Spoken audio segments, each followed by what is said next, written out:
আসসালামু আলাইকুম ওয়া রাহমাতুল্লাহি ওয়া বারাকাতুহু। জোহরের নামাজটা বাইতুল মুকাররমে আদায় করে বের হলাম।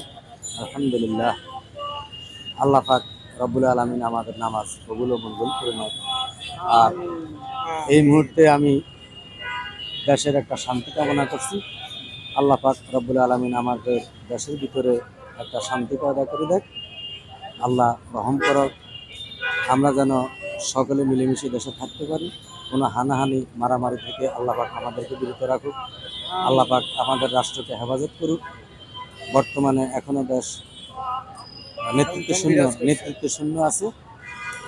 হয়তো কিছুক্ষণের ভিতরে এই জাতীয় সরকার গঠন হবে।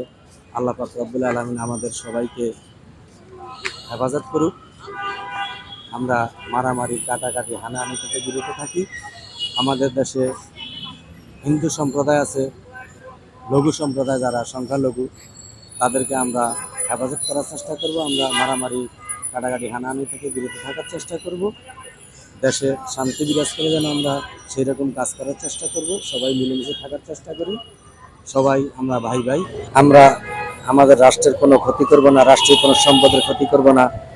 আমরা সকলে মিলেমিশে আমাদের রাষ্ট্রীয় সম্পদ আমরা রক্ষা করব। রাষ্ট্রের সম্পদ মানে জনগণের সম্পদ, জনগণের সম্পদ মানেই রাষ্ট্রের সম্পদ। রাষ্ট্রীয় কোনো প্রতিষ্ঠানে ভাঙচুর করব না। রাষ্ট্রীয় প্রতিষ্ঠানকে সবাই মিলে রক্ষা করার চেষ্টা করব।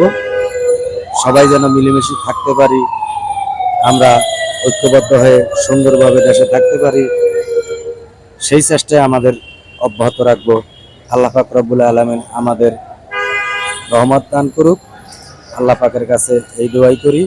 আজকের এই জোহরের নামাজের পরে আল্লাহর কাছে এই প্রার্থনাই করি, সবাই দোয়া রাখবেন। আমিন।